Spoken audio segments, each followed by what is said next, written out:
મૃત્યુ એક હચમચાવી નાખે એવી ઘટના છે. અને ઈ સમયે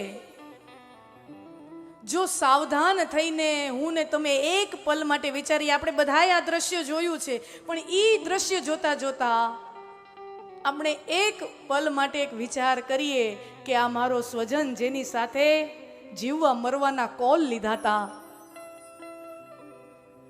અગ્નિની સાક્ષીએ 4 ફેરા ફરી અને સુખમ દુઃખમ સુખ દુઃખમાં બધાયમાં સાથ નિભાવવાના કોલ લીધા હતા, અને ઈ સ્વજન મારું અત્યારે ફોટોમાં છે. એક સમય એવો પણ આવશે કે હું પણ ફોટોમાં મઢાઈ જઈશ. મારું સ્વજન આજે ફોટોમાં મઢાઈ ગયું છે. એક સમય એવો પણ આવશે જ્યારે હું પોતે પણ આ ફોટોમાં મઢાઈ જઈશ, પણ હું એના માટે તૈયાર છું. શું મેં મારા મૃત્યુની તૈયારી કરી છે? ખરેખર તો છે ને, આપણે ત્યાં તમે જોયું હશે, આપણા તો સનાતન ધર્મની સંસ્કૃતિ, આપણો તો વારસો એવો છે, આપણે તો એવું માનીએ, આપણા વડવાઓ આપણને એમ કે કોઈને ત્યાં સારો પ્રસંગ હોય ને ત્યાં તમે જાઓ તો ભલે, લગ્ન હોય, સગાઈ હોય, સારા પ્રસંગોમાં સમય મળે તો જાઓ, ન જાઓ તો પણ ચાલે. પણ કોઈને તમને ખબર પડી કે તમારો સ્વજન, કોઈ મિત્ર, કોઈ સંબંધી, પાડોશ, ત્યાં આવો દુઃખનો આવો પ્રસંગ છે, મૃત્યુનો આવો બનાવ બની ગયો છે, આપણે ત્યાં એવું કહેવાય કે ઓલામાં જવાય કે ન જવાય, પણ આમાં હાજરી અચૂક આપવી. સુખના પ્રસંગમાં તમે હાજર રહી શકો, સમય બરાબર ન વાંધો નહીં, પણ આમાં હાજરી અચૂક આપવી. અરે ત્યાં શું વાત કરું, અરે રસ્તા ઉપર કોઈ સબવાહિની જતી હોય, કોઈની અંતિમ યાત્રા જતી હોય, તો આપણા વડવાઓ આપણને એવું શીખવાડતા કે આમ અંતિમ યાત્રા કોઈની જતી હોય ને, કોઈ ભલે ને કેમ હોય, હવે જો ગામડાઓમાં તો શું છે, દરેક માણસ દરેકને ઓળખતું હોય, પણ મહાનગરોમાં રહેતા હોય, શું ખબર કોણ ગયું, કોણ ગયા, કિસી કો ક્યાં પતા. પણ તોય આપણા વડવાઓ આપણને એમ કહેતા કે અંતિમ યાત્રા પસાર થતી હોય, સબવાહિની પસાર થતી હોય, તમે વાહનમાં જતા હો, ચાલીને ગમે તે હોય, તો એક ક્ષણ માટે થોભી ઊભા રહી અને એ જનારને તમે વંદન કરો, એને પ્રણામ કરો. આવું આપણા વડીલો આપણને કહેતા. શું કામ? અબ આપણને ખબર નથી, કોઈ સ્ત્રી હતો, પુરુષ હતો, નાની ઉંમરનો હતો, વડીલ હતો, આપણને એનું નામ ખબર નથી, कौन छे, कौन था, हम कुछ नहीं जानते, कोई परिचय नहीं है, फिर भी तो आपड़ा वडीलो कहता कि ऊभू रहीने एने एक बार प्रणाम करवा, एने नमन करवा. शुं काम? एनो भाव एवो छे कि जनारो तो वयो गयो, जाने वाला तो जा चुका है, પણ આપણને એ પ્રણામ શું કામ કરવાનું કહેતા આપણા વડવાઓ, આપણા સાધુ સંતો, આપણા વડીલો આપણને એટલા માટે કહેતા કે મારા વાલા, તમે કોણ છો, તમને પરિચય મારો નથી, પણ તમે ગયા, તમારા ગયાથી મને મારા મૃત્યુનું સ્મરણ થયું કે એક દિવસ હું આમ વયો જઈશ. આપણને એ આપણા મૃત્યુનું સ્મરણ કરાવે છે કે એક દિન તુમ ભી એસે હી લે જાઓગે, એક દિન એસે હી લે જાઓગે. અને સાચું કહું, આ તમે માનશો, ये संसार में होने वाली हर मृत्यु हमें अपनी मृत्यु की ओर ले जाती है. સમજો, ભગવાનના દરબારમાં છે ને બધા ઓલા રેલવેની બારે ટિકિટ બારી હોય ને, કેમ લાઈનમાં ઊભા હો, પછી એક જણાને ટિકિટ કાઉન્ટર ઉપર જાય ને એની ટિકિટ આવી જાય તો પછી લાઈન એમ આગળ ચાલે, જેમ જેમ જાતા જાય, 4 જણા ગયા, 5 જણા ગયા, પછી તમારો વારો આવે, જેમ જેમ જતા જાય એમ પછી તમારો વારો આવે. એમ મારા વાલા સ્વજનો, હું ને તમે આપણે બધાએ લાઈનમાં ઊભા છીએ. ભગવાનના ઘરે જવા માટે હું ને તમે બધાએ આપણે લાઈનમાં જ ઊભા છીએ. જેમ જેમ એક એક વ્યક્તિ જતો જાય એમ હું ને તમે વધારે ને વધારે લાઈનમાં નજીક જતા જઈએ છીએ. એટલે જન્મ્યા ઈ તો સૌ જાશે રે, નથી કોઈ રહેનાર. જન્મ્યા ઈ તો સૌ જાશે રે, નથી કોઈ રહેનાર. મરનારાને તમે કાં રૂઓ, નથી રોનારો રહેનાર. રામકથામાં દશરથજીનો સ્વર્ગવાસ થયો અને ભગવાન રામ તો વનમાં છે, આપણે જાણીએ છીએ. ભગવાન રામને ખબર નથી.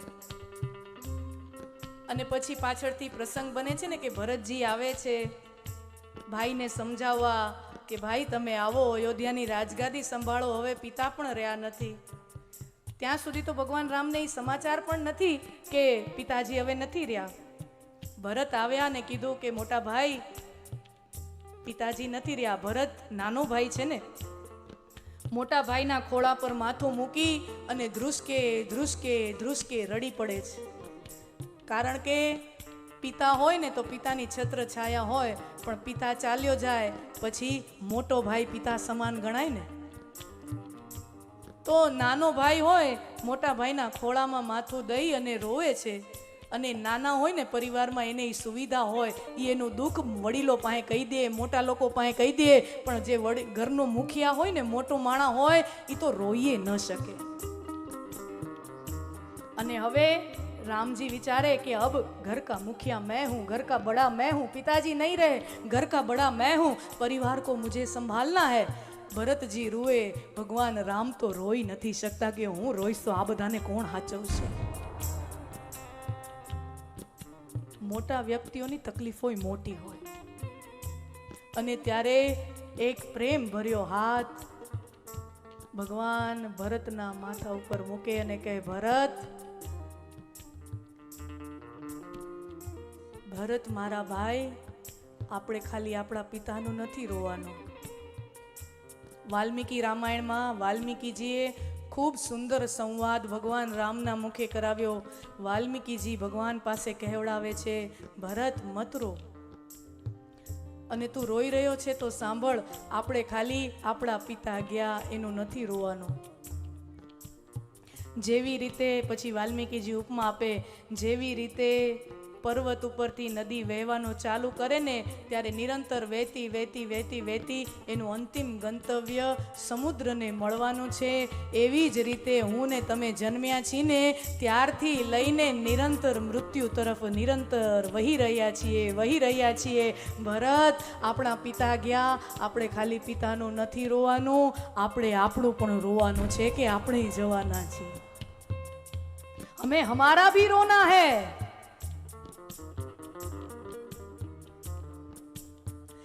माळी वीणे छे रूड़ा,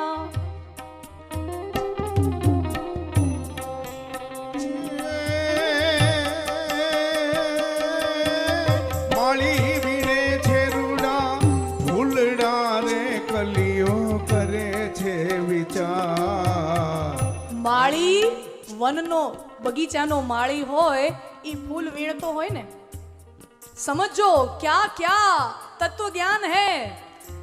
તમે ઈ માળી છે એને પોતે જ ઉગાવેલો બગીચો છે અને ઈ બગીચાની અંદર ફૂલ ખીલે તો માળી શું કરે, જે પૂરા ખીલી ગયા હોય ને ફૂલ ઈ લે, પણ જે કળીઓ હોય એને મૂકી દે ને કે હજી તો એનો વારો કાલે ખીલશે પછી એને તોડશું. પણ જે ખીલી ગયું હોય એને તોડતો હોય. અને જ્યારે છોડમાંથી ઈ ફૂલ તોડાતા હોય ને ત્યારે કળીઓ છે ને થરથર ધ્રુજતી હોય. આમ ઝટકો મારીને તોડે ને ત્યારે નમ ધ્રુજારી ઉપડે છોડને. ઈ ખરેખરી કળીઓ ધ્રુજતી હોય છે. ઈ કળીઓ ધ્રુજતી હોય કે આજે આ ખીલેલું ફૂલ છે ઈ વયું ગયું, હજી અમે ખીલ્યા નથી એટલે બચી ગયા, કાલ સવારે અમે ખીલી જશું ને તો આ માળી અમને લઈ જશે. ઈ કળીઓ ધ્રુજતી હોય. માળી વીણે છે રૂડા ફૂલડા રે, કળીઓ કરે છે વિચાર, આજનો દિવસ રળિયામણો. મારા વાલા, આજે આપણે અહીંયા છીએ ને કેવી મજા કરીએ છીએ, નથી કરતા? કેટલી સુંદર અહીંયા મજા કરીએ છીએ. આજનો દિવસ રળિયામણો, કાલે આપણે શિરઘાત. ઈ ચિંતન આ ભાગવતનું મુખ્ય ચિંતન છે કે આનંદ કરો, મોજ કરો, જલસો કરો. ભગવાને રાસ રમતા હતા ગોપીઓ સાથે, કાલિંદીના તટે વેણુનાદ કરતા હતા, રાસ રમતા હતા, માખણ ચોરીની શરારત કરતા હતા. આનંદનો મનાઈ નથી, જલસા કરવાની મનાઈ નથી. આનંદ કરો, જલસો કરો, પણ આ સ્મરણ સાથે કે એકના દિવસ આપણે પણ ચાલ્યો જવાનો છે, તો ઈ सावधानी पूर्वक हम परिवार के साथ आनंद करें, मौज करें, पर हमारी मृत्यु भी एक न दिन आने वाला है, हमारा समय आने वाला है. थोड़ी सावधान हो जाए, थोड़ा चिंतन करें, थोड़ा ठहर जाए, थोड़ा रुक जाए, और जिसने जन्म दिया है थोड़ा उसको याद कर ले.